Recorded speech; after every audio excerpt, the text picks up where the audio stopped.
കേരള സർവകലാശാല കലോത്സവത്തിൽ കോഴ വാങ്ങിയെന്ന കേസിൽ 3 ജഡ്ജസിനെ അറസ്റ്റ് ചെയ്തു. കോഴ ആരോപണം ഉയർന്നതിനെ തുടർന്ന് സംഘാടക സമിതി താൽക്കാലികമായി കലോത്സവം നിർത്തിവച്ചിരുന്നു.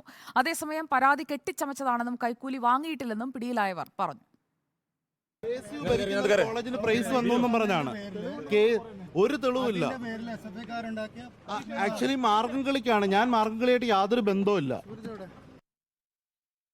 അഞ്ജു ജയപ്രകാശ് നൽകും കൂടുതൽ വിവരങ്ങൾ. അഞ്ജു ജയപ്രകാശ്, കോളേജ് യൂണിയന്റെ രാഷ്ട്രീയമൊക്കെ പറയുന്നുണ്ട് പിടിയിലായവർ. യഥാർത്ഥത്തിൽ ഇവർ കയ്യോടെ പിടിയിലാവുകയായിരുന്നു. ഈ സംഭവത്തിൽ ഇപ്പോൾ ഒരു വ്യക്തത വന്നു. അപ്പീൽ കമ്മിറ്റിയുടെ തീരുമാനമൊക്കെ അനുസരിച്ച് കൃത്യമായ ഒരു തീരുമാനത്തിലേക്ക് എത്തുന്നതും അറസ്റ്റിലേക്ക് പോകുന്നതുമൊക്കെയാണല്ലോ നമ്മൾ കണ്ടുകൊണ്ടിരിക്കുന്നത്.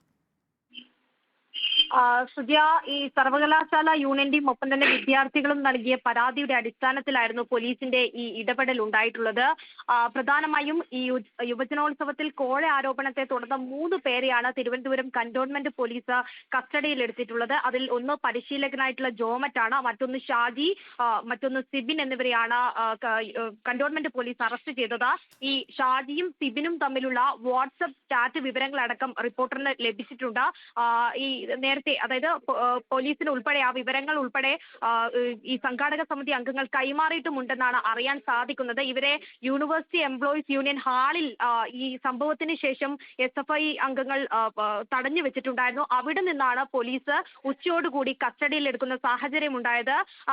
പുലർച്ചെ 4 മണിക്ക്, ഇന്നലെ പുലർച്ചെ 4 മണിക്ക് പൂർത്തിയായ മാർഗംകളി മത്സരത്തിലായിരുന്നു ഈ കോഴ വാങ്ങി വിധി നിർണയം നടത്തിയെന്ന് ഒരു ആരോപണം വിദ്യാർത്ഥികൾ ഉന്നയിക്കുന്നത്. അതിനു മുമ്പ് തന്നെ ഇന്നലെ ഉച്ചയോടുകൂടി നടന്നിട്ടുള്ള മത്സരത്തിലടക്കം പലതരത്തിലുള്ള പ്രശ്നങ്ങൾ കാരണം, തിരുവാതിര മത്സരത്തിൽ ഉൾപ്പെടെ പ്രശ്നങ്ങൾ ഉണ്ടായതിനെ തുടർന്ന് മറ്റു പല കോളേജുകളിൽ നിന്നുള്ള വിദ്യാർത്ഥികളടക്കം സ്റ്റേജിൽ കയറി ഇരിക്കുന്ന സ്ഥിതി ഉണ്ടായിരുന്നു. മത്സരമൊക്കെ പാതി വഴിയിൽ മുടങ്ങുന്ന സ്ഥിതിയും ഉണ്ടായിരുന്നു. പക്ഷെ അതൊക്കെ ഒത്തുതീർപ്പാക്കിയിട്ടുണ്ടായിരുന്നു. അതിനുശേഷമാണ് ഇന്നലെ പുലർച്ചയോടുകൂടി ഈ പ്രശ്നം വീണ്ടും രൂക്ഷമായി വരികയും ഈ നന്നായി പെർഫോം ചെയ്ത കോളേജുകൾക്ക് ഉപരിയായിട്ട് ഈ മാർ ഇവാനിയസ് കോളേജിന് മുൻഗണന നൽകുന്നു എന്നൊരു വിധി നിർണയം അവർക്ക് അനുകൂലമായിട്ട് വരുന്നു എന്ന വിഷയം വരുന്നത്. അതിനെ തുടർന്ന് ഈ ഫോൺ ഉൾപ്പെടെ, ഈ വിധി നിർണയ സമയത്ത് ജഡ്ജസ് ഫോൺ ഉൾപ്പെടെ മാറ്റിവെക്കണമെന്നടക്കം സംഘാടക സമിതി ആവശ്യപ്പെട്ടിട്ടുണ്ടായിരുന്നു. പക്ഷേ അതൊക്കെ ലംഘിച്ചുകൊണ്ടായിരുന്നു ഇവർ പ്രവർത്തിച്ചിട്ടുണ്ടായിരുന്നത് എന്നടക്കമാണ് പോലീസിന് ഇപ്പോൾ സംഘാടക സമിതി അംഗങ്ങളടക്കം മൊഴി നൽകിയിട്ടുള്ളത്.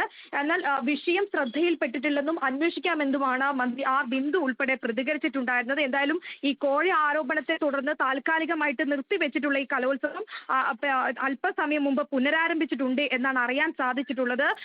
അഞ്ജു ജയപ്രകാശാണ് വിവരങ്ങൾ നൽകിയത്. കേരള സർവകലാശാല കലോത്സവത്തിലാണ് കോഴ ആരോപണത്തിൽ 3 ജഡ്ജസിനെ ഇപ്പോൾ അറസ്റ്റ് ചെയ്തിരിക്കുന്നത്.